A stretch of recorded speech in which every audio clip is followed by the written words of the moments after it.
Welcome to ABN digital exclusives. ఇజ్రాయెల్పై Iran దాడులు మొదలయ్యాయి. దాదాపు 200కు పైగా డ్రోన్స్, మిసైల్స్ను ఇరాన్ ప్రయోగించింది.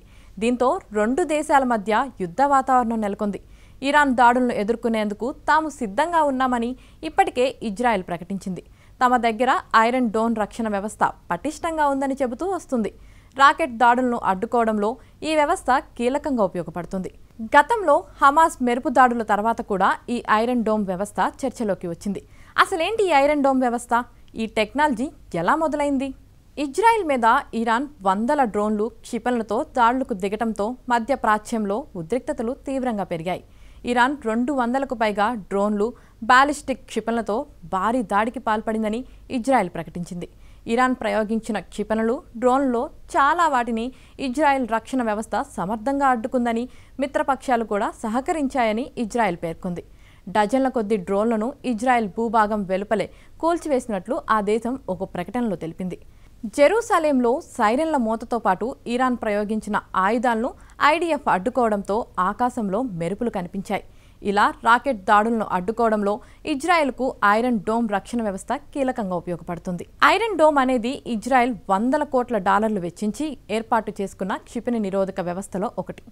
ఈ ఐరన్ డోమ్ వ్యవస్థకు ఉండే రాడర్లు తమ గగనతలంలోకి దూసుకువస్తున్న రాకెట్లను గుర్తించి వెంటనే వాటిని ధ్వంసం చేసేందుకు 2 క్షిపణులను ప్రయోగిస్తుంది. ఈ ఐరన్ డోమ్ వ్యవస్థ లక్ష్యాన్ని చేరుకుంటున్న రాకెట్లను, గురి తప్పిన రాకెట్లకు మధ్య తేడాను పసిగడుతుంది. అనంతరం జనావాసాలు, ఇతర లక్ష్యాల వైపు వస్తున్న రాకెట్లనే ఇది నాశనం చేస్తుంది. దీనివల్ల గతి తప్పిన రాకెట్ల కోసం అనవసరంగా క్షిపణులను వృధా చేయకుండా దీని రాడర్ వ్యవస్థ పనిచేస్తుంది. ఇందులో ప్రతి నిరోధకం ఖరీదు దాదాపు 1.1 కోట్లు ఉంటుంది. అయితే ఐరన్ డోమ్ వ్యవస్థ తయారీ కోసం ఇజ్రాయెల్ తీవ్రంగా శ్రమించింది. 2006లో హిజ్బుల్లా మిలిటెంట్ గ్రూప్తో ఇజ్రాయెల్ యుద్ధం చేసే సమయంలో ఈ ఐరన్ డోమ్ల తయారీకి బీజం పడింది. అప్పట్లో హిజ్బుల్లా గ్రూప్ వేలాది రాకెట్లను ప్రయోగించడంతో ఇజ్రాయెల్ పెద్ద సంఖ్యలో మరణించారు.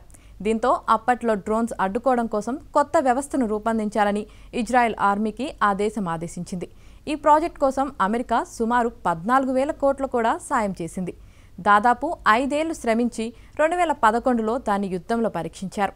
ఇజ్రాయెల్ దక్షిణ ప్రాంతంలోని బీర్షేబా పట్టణం లక్ష్యంగా శత్రువులు ప్రయోగించిన మిసైల్ను ఇది విజయవంతంగా అడ్డుకుంది.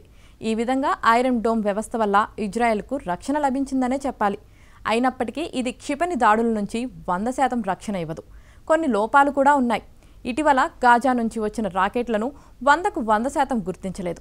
90% రాకెట్లనే విజయవంతంగా అడ్డుకుంది. సో ఇప్పుడు ఇరాన్ ప్రయోగిస్తున్న రాకెట్లను కూడా విజయవంతంగా అడ్డుకుంటుంది.